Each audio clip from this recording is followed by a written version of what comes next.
2차 부등식 두 번째 시간입니다. 자, 지난 시간에는 2차 부등식을 해석을 할 때 왜 2차 방정식과 2차 함수로 같이 놓고 우리가 그래프를 베이스로 해석을 해야 되는지를 잘 관찰을 했는데요.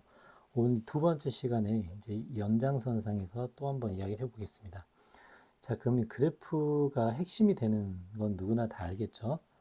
2차 방정식의 탄생 배경도 결국은 2차 함수에서 나왔기 때문에 모든 해석은 그래프가 중심이 돼야 됩니다. 해석은 반드시 그래프가 중심이 돼야 돼요.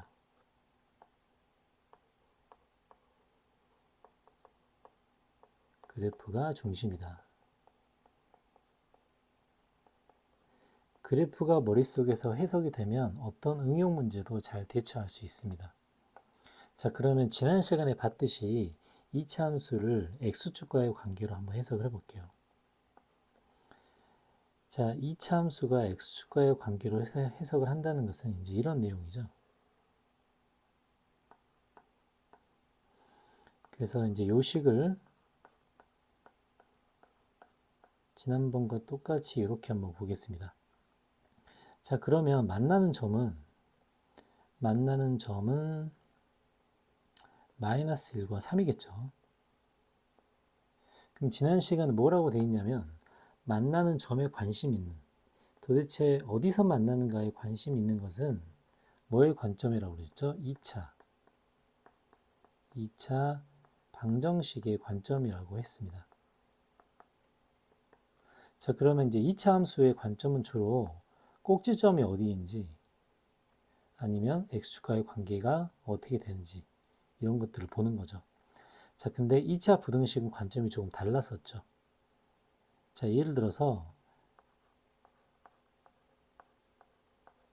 이렇게 했다면, 자, 그때 표현대로 하자면 x축과 그래프에서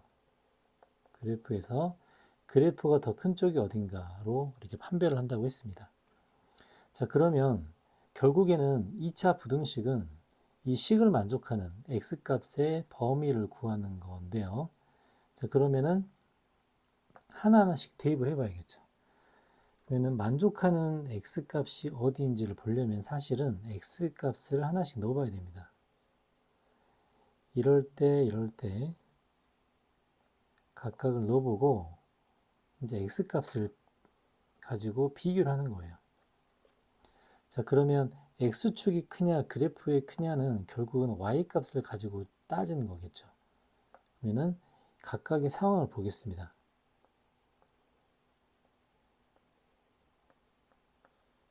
자, 그러면 이제 찍히는 포인트를 기준으로 그래프가 더 큰 쪽이 어딘가를 우리가 보는 건데요. 그림에서.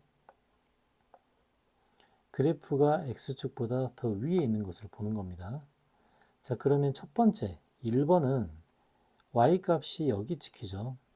그래프는. 근데 x값은 여기 찍힙니다. 즉 찍히는 포인트가 그 그래프가 더 위쪽에 찍히죠. 그러니까 이 1번 같은 경우는 만족한다는 거예요. 자, 2번 볼게요. 자, 2번은 그래프가 여기 찍히죠. x축은 여기 찍힙니다. 그러니까 얘 같은 경우는 그래프가 더 위쪽에 있다고 볼 수가 없겠죠.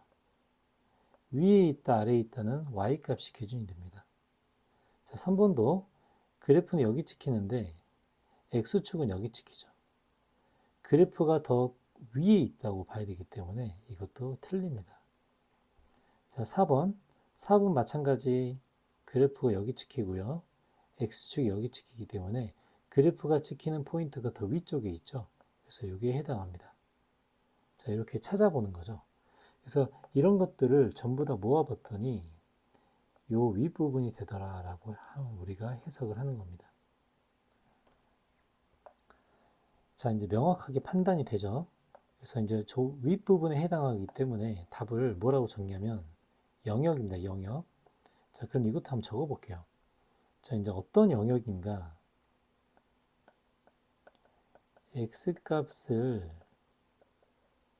대입할 때, 자, x값을 대입할 때 y 값이 크다. 또는 작다를 비교한다라고 하겠습니다. 자, 비교해서 뭘 구한다? 조건에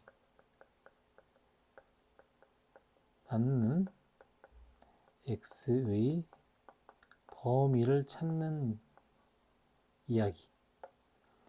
조건에 맞는 x의 범위를 찾는 게 이 2차 부등식의 의미가 되겠습니다.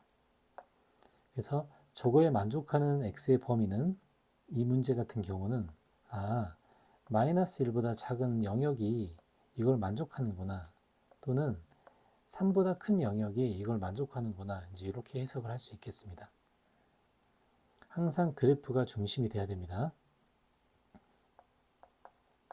자, 그러면 첫 번째는 x축, 그래서 y는 0의 x축에 관한 비교였어요. 자, 근데 이거를 이렇게 보겠습니다. 자, 이번에는 x제곱이라는 2차 함수가 있고요. 자, 여기에 직선이 지나간다고 해보겠습니다. 얘를 2x 플러스 3이라고 볼게요. 자, 그러면 주로 방정식은 이 점을 보는 게 방정식이죠. 마찬가지로 마이너스 1과 3이 될 겁니다. 자, 왜냐하면 식을 연립시켰을 때